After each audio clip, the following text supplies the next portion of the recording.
Hi friends, இன்றைக்கி வந்து நம்ம பண்ண போகிறது வந்து எண்ணெய் கத்திரிக்காய் குழம்பு. அதுக்கு தேவையான பொருள் வந்து வெந்தயம், கடுகு, மிளகு, கருவேப்பிலை, பூண்டு, பச்சை கலக்காய். இது அதுக்கப்புறமா வெங்காயம், தக்காளி, கத்திரிக்காய் வந்து கட் பண்ணி வச்சுருக்கேன். 4 கட் பண்ணி வச்சுருக்கிறேன். அது உங்களுக்கு எவ்வளோ சைஸ் வேணுமோ அவ்வளோ சைஸ் கட் பண்ணிக்கலாம். அப்புறமா இப்போ வந்து நம்ம இதில் அரைக்கிறதுக்கு யூஸ் பண்ணணும். அதுக்கு வந்து புளி ஊற வச்சுருக்கேன். அதில் இருக்கிற திப்பியெல்லாம் எடுத்துருங்க ஃபஸ்ட்டு. அதுக்கப்புறமா கொஞ்சம் அந்த புளியெல்லாம் எடுத்து போட்டுக்கோங்க. புளி வந்து ஒரு எலுமிச்சம்பழம் சைஸ் அது ஊற வச்சுருக்கேன்.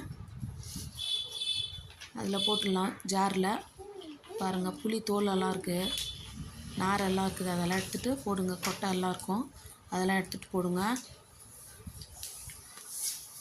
அப்புறமா வந்து பச்சை கலக்காய் அது போட்டுக்கலாம்.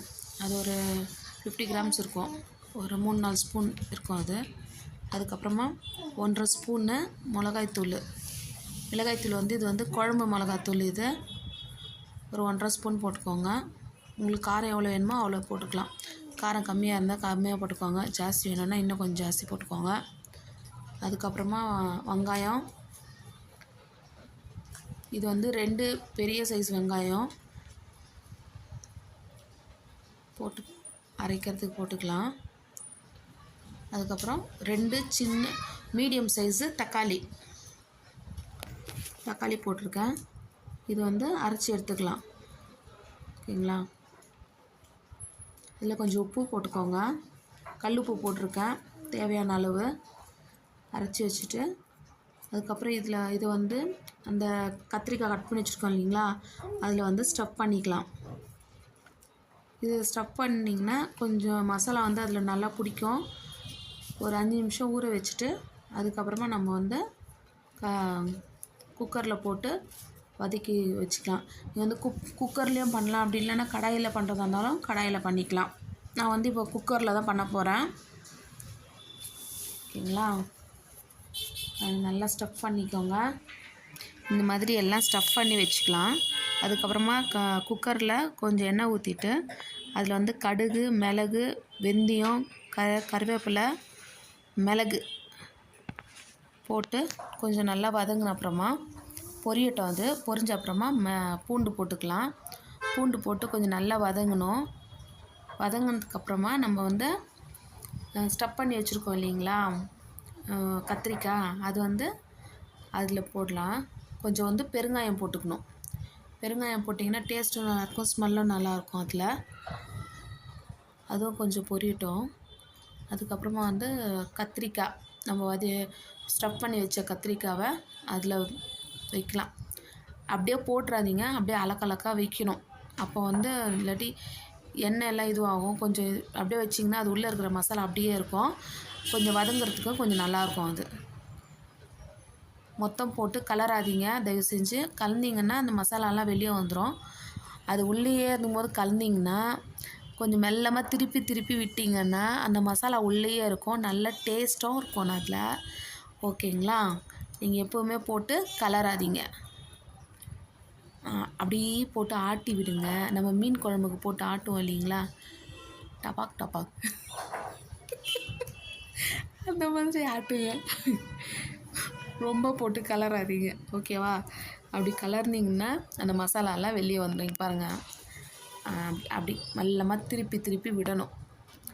திருப்பி விட்டிங்கன்னா இன்னொரு சைடும் கொஞ்சம் நல்லா வேகும். அந்த மாதிரி கொஞ்சம் எண்ணெயிலே கொஞ்சம் நேரம் வதங்கணும். வதங்குச்சின்னா அந்த தோலெல்லாம் உங்களுக்கு கலர் சேஞ்ச் ஆகும் நல்லா. ஓகேங்களா? கலர் சேஞ்ச் ஆக நல்லா தெரியும். அப்போ கொஞ்சம் பாதி வெந்திருக்குன்னு அர்த்தம். அந்த மாதிரி சேஞ்ச் ஆகும். அதனால் ஸ்லோவில் வச்சு நல்லா வதக்குங்க. அதுக்கப்புறமா பாருங்கள், கலர் எப்படி சேஞ்ச் ஆகிருக்கு பார்த்தீங்களா? கத்திரிக்காய் கலர் சேஞ்ச் ஆகிருக்கு பாருங்கள். அதுக்கப்புறமா நம்ம மீதி அரைச்சி வச்சோம் இல்லைங்களா, அந்த மசாலா வந்து அதில் போட்டுக்கணும்.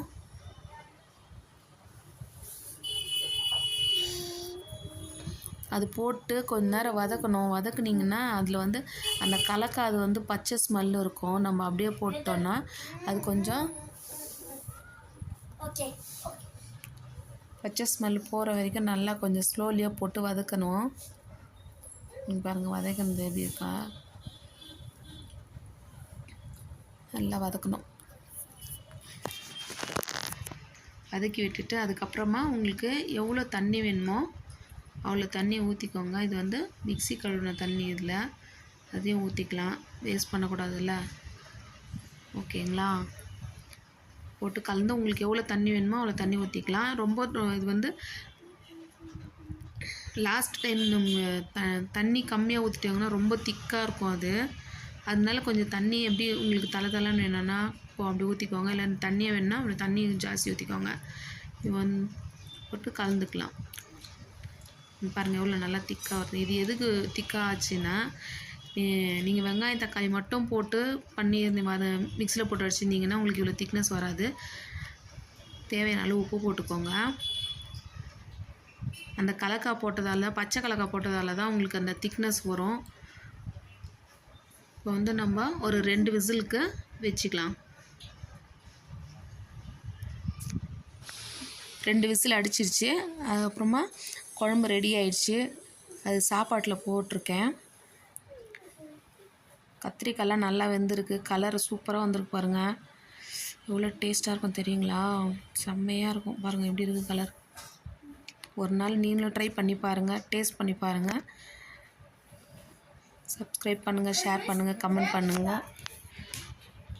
நீங்களும் ட்ரை பண்ணுங்கள், ரொம்ப ஈஸி அது. இது செஞ்சு சாப்பிட்டு பாருங்கள். சுவையான சூப்பரான எண்ணெய் கத்திரிக்காய் குழம்பு ரெடி. இது சீக்கிரமும் பண்ணிடலாம். எல்லாம் அரைச்சி தாளித்து கொட்டணும், அவ்வளோதான், வேறு எதுவுமே இல்லை இதில். சாப்பிட்டு பாருங்கள். எல்லாம் இதை செஞ்சு பாருங்கள். ஷேர் பண்ணுங்கள், கமெண்ட் பண்ணுங்கள், சப்ஸ்கிரைப் பண்ணுங்கள். மறக்காமல் என் சேனலுக்கு லைக் போடுங்க. இந்த குழம்பு வந்து 2 நாள் வச்சு சாப்பிடலாம், கெட்டு போகாது, நல்லாயிருக்கும். டேஸ்ட் பண்ணி பாருங்கள், ட்ரை பண்ணுங்கள்.